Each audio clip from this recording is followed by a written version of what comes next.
Hoy vamos a estar abocados directamente a detección de fallas. Vamos a empezar por las fallas más comunes, las electromecánicas, la parte periférica, y después nos vamos a abocar a la plaqueta. Nos vamos a ir adentro de la máquina. Como recomendación para empezar,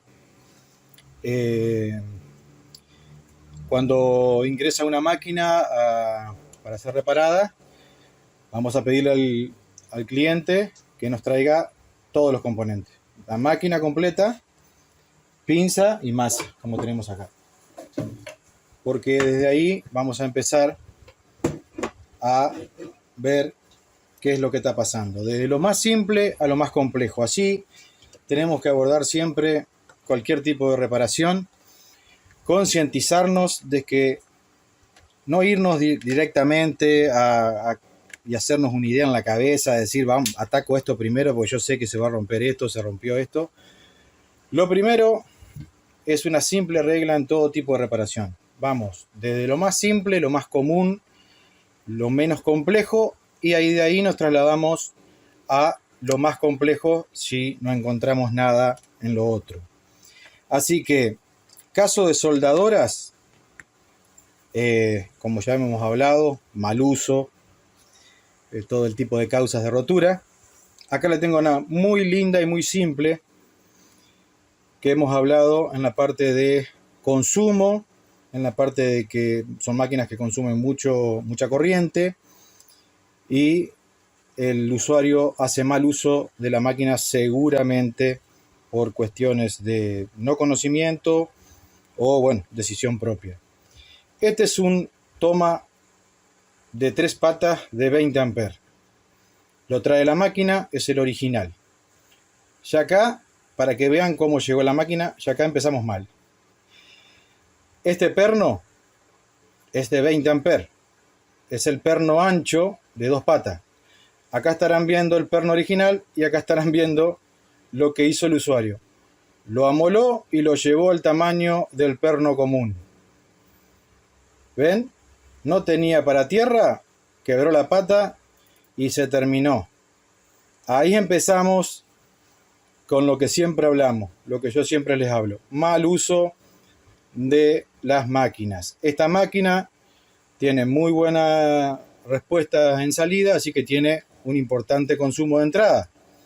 Así que ya estuvo enchufada, obviamente, en algún toma o prolongador de 10 amperes y esto está recomendado para 20 amperes. 20 amperes de entrada. Ahí empezamos.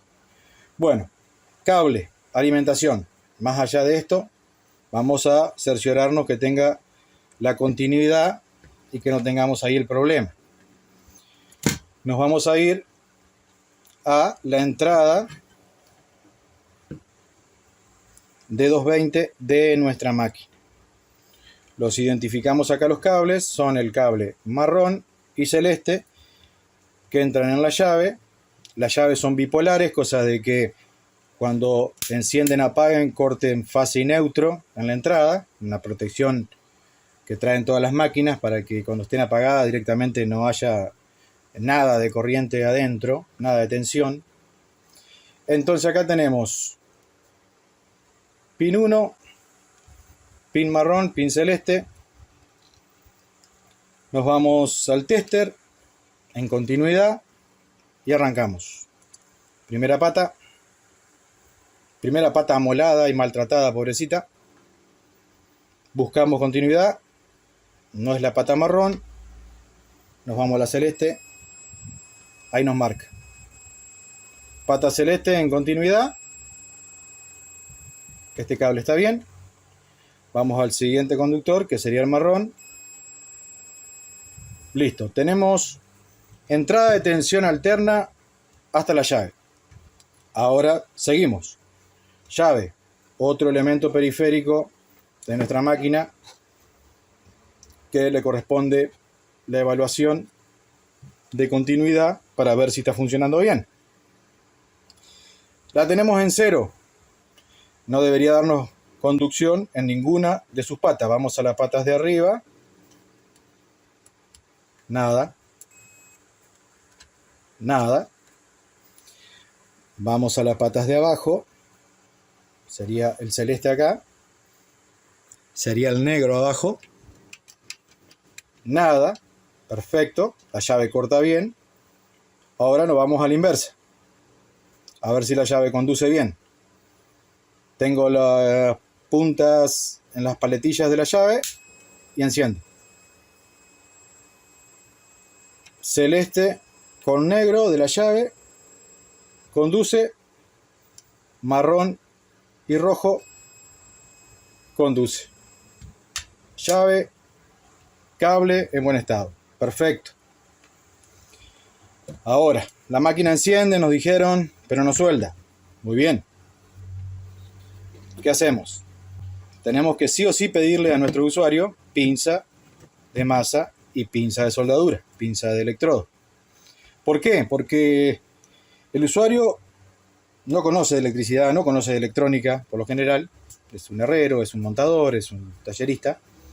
Entonces no va a tener elementos de comprobación de continuidad, por ejemplo. Y cada dato importante que habría que hablar sobre estos materiales son que estos cables son de aluminio cobreado. Ahora voy a esa parte. Medimos. Borne, pinza. Perdón que no puse el testero, acá se ve.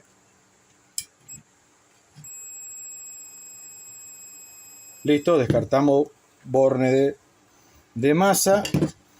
Nos vamos a... Les tengo una pinza y masa del cliente, ¿va? Esto es todo real. Esto es tal cual vino. Es como que le haya llegado a usted a su taller y lo estoy haciendo yo, pero es como si le llegara a usted. Esta masa y esto todo corresponde a esa máquina. Vamos a morder la pinza como si fuera un electrodo, ya que está.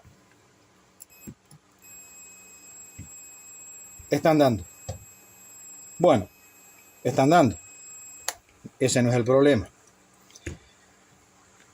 Los principales periféricos ya estamos viendo que están funcionando. Ahora, me voy a referir a algo que les mencionaba.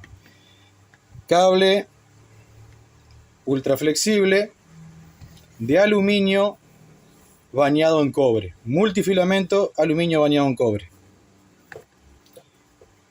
Es un conductor económico que viene con las máquinas por eso, por su economía, pero no es lo mismo que un multifilamento de cobre. Dos particularidades. El tratamiento cobreado que tiene el aluminio no es de buena calidad. El tratamiento en sí mismo es una idea para darle mejor conductividad al aluminio, pero tiende a oxidarse, no es bueno en contacto con el propio óxido de aluminio. Entonces, al paso de la corriente y a la temperatura se va desgastando, se va oxidando y va llegando a puntos donde se va fatigando. Esto que ustedes lo ven muy versátil al cable, que para el usuario le es recontra útil y fácil esto lleva a que adentro se vayan cortando los hilos de aluminio, porque como ustedes sabrán, el aluminio no tiene memoria mecánica. Entonces, no tiene la resistencia de volver a su lugar como otros metales.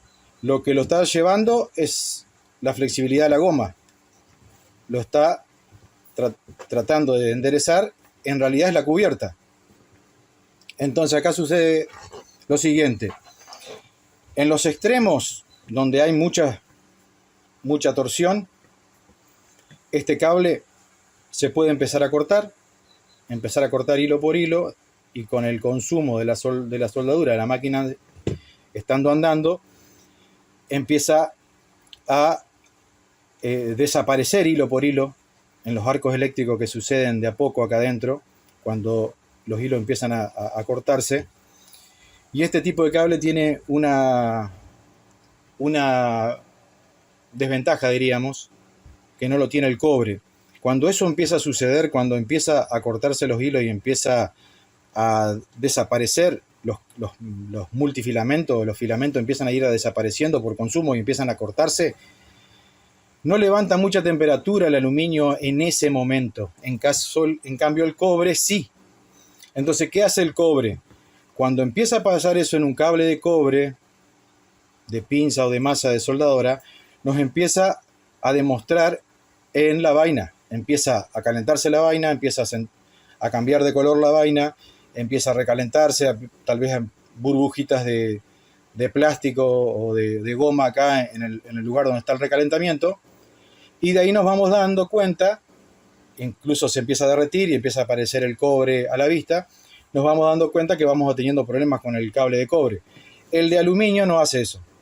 ¿Qué hace? Al no levantar temperatura, la vaina va quedando casi intacta, hasta que llega un momento que este punto, donde se está fatigando por esto y por el consumo, deja de conducir, se separa y quedan dos nuditos de cable, uno de este lado y otro de este lado, y una brecha al medio. Pero la vaina no lo acusa. Simplemente nos vamos a dar cuenta, si nosotros lo torsionamos bien, el cable se va a plegar así, no va a hacer una U, sino se va a plegar bien plegadito, y ahí nos vamos a dar cuenta que tenemos ausencia de material de cable de conducción acá. Eso para que tengan en cuenta, y cuando estén buscando algún problema en los cables y tengan un pitido intermitente, digan, bueno, capaz que tal vez el cable tenga algún problema, para buscarlo, si es un cable largo, busquen siempre algún punto donde lo vean muy blando y sigan la prueba, y ahí van a encontrar que va a ser continuidad y no. Bueno, ahí ven si ustedes lo cortan, lo empalman o reemplazan todo el cable. En este caso ya vino empalmado. Yo lo volví a empalmar, le puse un terminal, un bulón y lo aislé. Así que ya también fue reparado el cablecito. Pero tengan en cuenta este nuevo material que se está usando, que no es lo mismo que el cobre, Aluminio encobrado no es lo mismo que el cobre. Es más liviano, más económico, más flexible para el usuario, pero es menos duradero. Así que ténganlo en cuenta siempre cuando empecemos las investigaciones y las detecciones de fallas periféricas. Cable principal, cable de masa y de pinza. Bueno, una vez que llegamos ahí, podemos fijarnos también en los bornes de entrada. Si el borne, la parte de cobre, está muy mal, ya podemos tener una idea de que adentro acá adentro puede haber derretimiento. Acuérdense que este borne pasa por la carcasa, pero está totalmente aislado. Pasa por un agujero que tiene esta parte, pasa totalmente aislado de la carcasa. Si esto empieza a levantar temperatura y se derrite este borne, esa aislación que tiene esta parte entre la carcasa puede desaparecer o puede hacernos tierra en nuestra máquina. Así que otro periférico que hay que tener en cuenta y verlo. Les voy a dar, a ver si tengo a mano, la versión. Ahí no lo encuentro ahora. Le voy a mostrar la versión de cómo reparó el usuario la ausencia del conector de acá. Ahora se lo voy a mostrar cuando se lo encuentre. Era un bulón enroscado con un cable de masa, con un cable de aluminio de eso, y introducido a martillazo, así directamente. Tuve que reemplazarlo completo porque se derritió todo, el falso contacto que hizo eso derritió todo. Entonces, bueno, son cosas de que cómo nos pueden llegar las máquinas al taller. Esta, una de ellas, principales cuestiones de mal uso, como hablábamos, o también cuestiones hechas acá en los bornes cuando se les rompe el cable, ponen el cable directamente, le ponen un bulón, un tornillo, lo que sea. Los cables pueden quedar acá alrededor haciendo masa sobre el chasis. Bueno, hay de todo un poco. Esas son las cosas, cómo no puede llegar la máquina a nosotros cuando teníamos que reparar. Ahora me voy a ir al gráfico para recordar un poco por dónde vamos a empezar nuestra revisión de lo que nos sigue, que va a ser la fuente principal o fuente de entrada de nuestra máquina. Muy bien, sigo. Vamos a apoyarnos en nuestro diagrama con el que dimos la primera clase. Esta clase vamos a tratar sobre la detección de falla, cómo debe medir, cómo no debe medir los componentes de nuestra fuente primaria, y vamos a hacer todo este circuito hasta que nos lleguen los 320 volts hasta acá, hasta el colector y el emisor respectivamente de los transistores IGBT. Esta va a ser la tarea de hoy. Cómo debe funcionar, cómo deben medir las piezas, cómo vamos a encarar esta investigación. La clase siguiente vamos a dar un repaso con esto y vamos a seguir con la fuente de salida, qué es lo que pasa acá y qué tiene que hacer un repaso de lo que pasa acá y cómo tienen que darnos nuestros componentes para llegar a esta salida. Y bueno, entre fuente y fuente vamos a ir también viendo problemas que nos puedan arrojar la placa de control. Acá está, disculpen, vuelvo a lo que les refería con la máquina, cómo llegó. Esta máquina llegó así. Este que reemplacé por ahora para la clase, que es el rojo, en realidad va negro, lo tengo que cambiar, pero es para cuestiones prácticas es lo mismo. Esto llegó así. Este es el borne que va a la placa. Esto se sobrecalentó, derritió todo el borne de masa de la placa. Acá se nota que tuve que recuperar todas las pistas. Recalentó se ve todo negro acá, recalentó toda la placa. Y tenía puesto del lado de ellos, del lado digamos de afuera, este bulón. Acá se ve todo el cable de aluminio oxidado. Se ve que hicieron un bollito y lo clavaron con un martillo y se fundió de tal manera que les voy a mostrar cómo quedó la arandela plástica.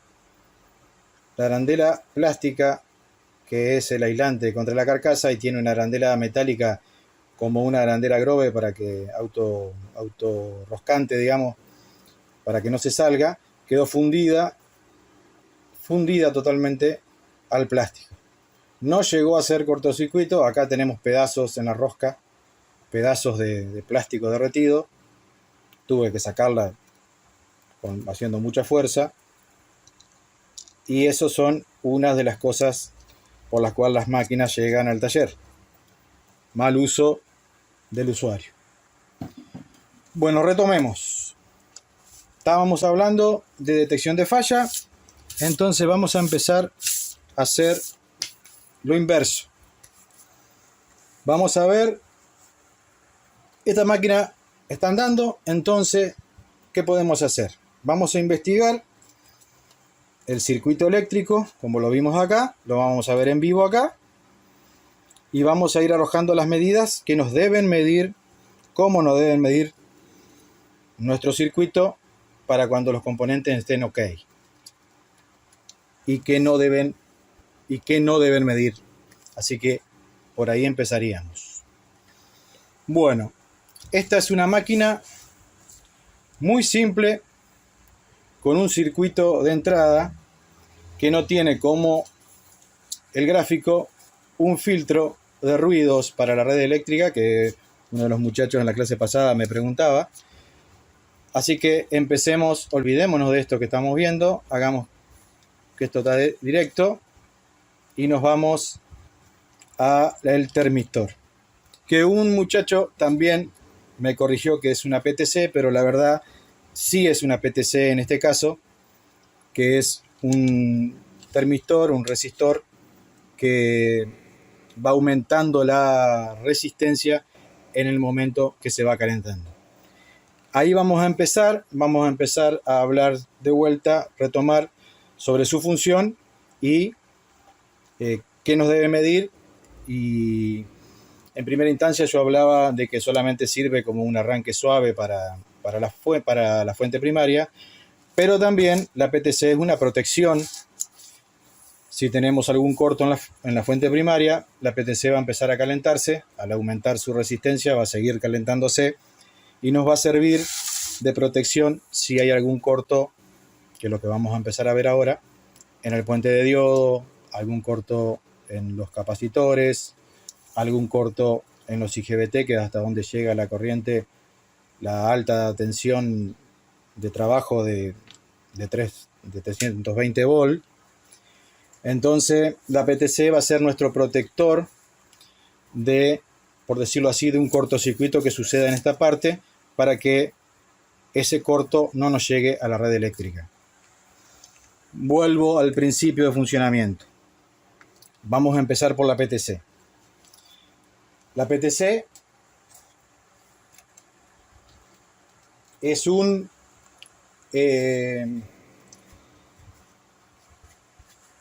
termistor con coeficiente de temperatura positivo, o sea, sube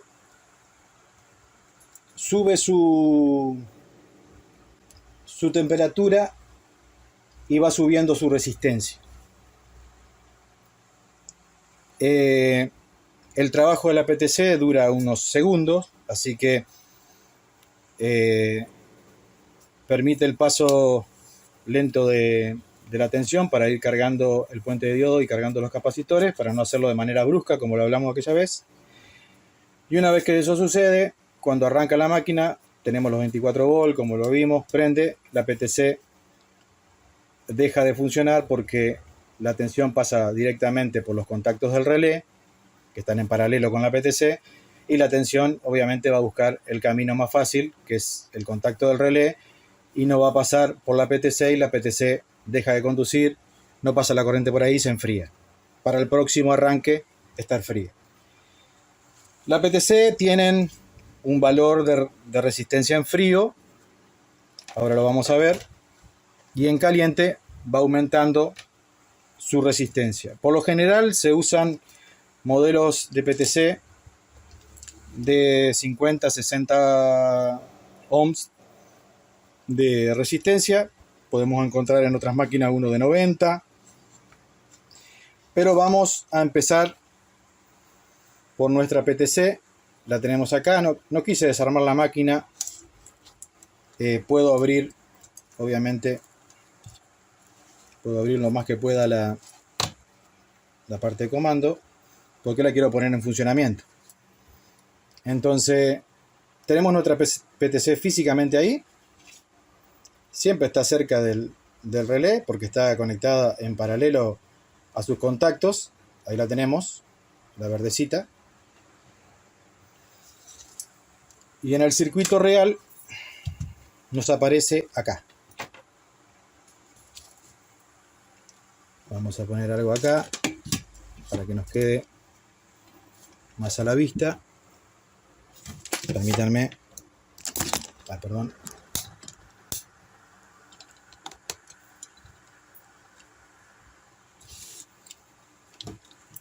Ahí.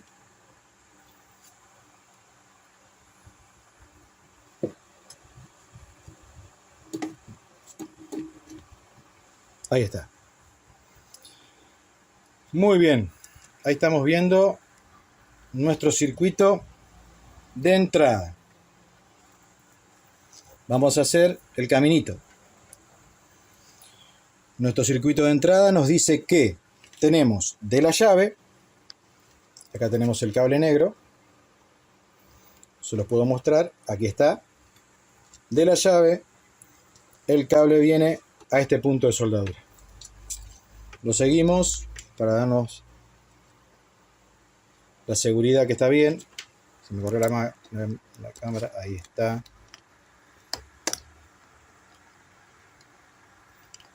Dame un segundito.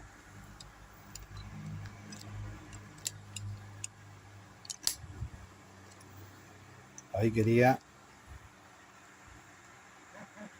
A ver. No sé cómo más la cámara. Para seguir el circuito bien. Me parece que voy a tener que alejarla un poco más. Levantarla. Disculpen, vamos de a poco.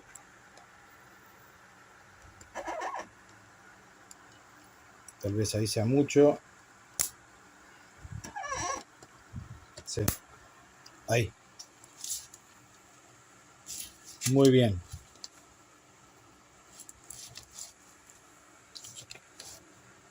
Tenemos entrada. Nuestro cable negro. Lo medimos hoy. Que viene de la red. Cuando accionamos la llave. Tenemos nuestro primer conductor. Acá lo estoy tocando. Acá viene el cable. Y nos llega a esta pista. Como es un punto de soldadura de potencia.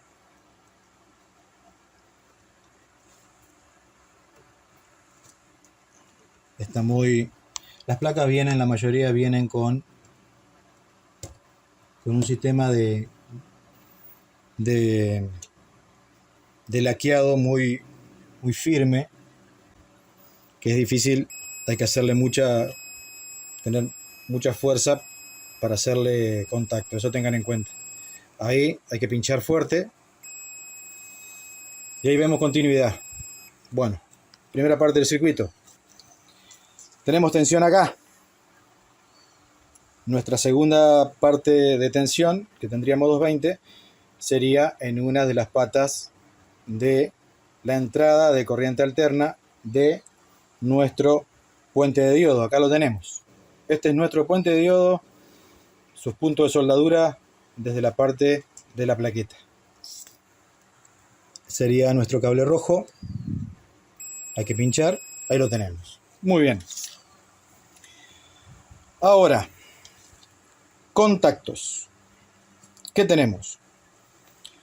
El contacto del relé, llave eléctrica, como lo habíamos visto, está acá. Es este punto y este punto de soldadura.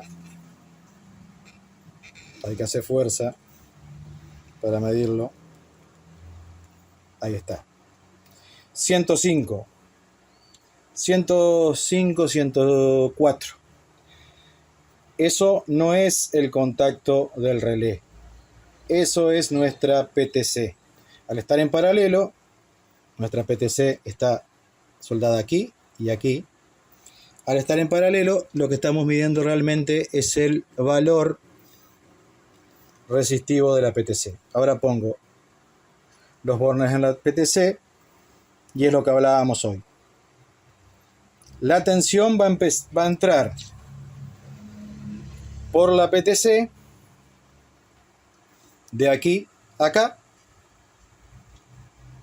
No es los contactos, está en paralelo con los contactos del relé. Vamos a ver un relé desde abajo. Nosotros estamos viendo al relé así. Los puntos de contactos del relé son este y este. Estos son sus puntos de contacto. Y estos son, así lo veo bien ahí, los bornes de la bobina del relé, que es lo que estamos viendo acá. Borne de bobina de relé, contactos del relé, que se nota que tiene más potencia porque está bien, necesita una buena soldadura, y contactos de la PTC.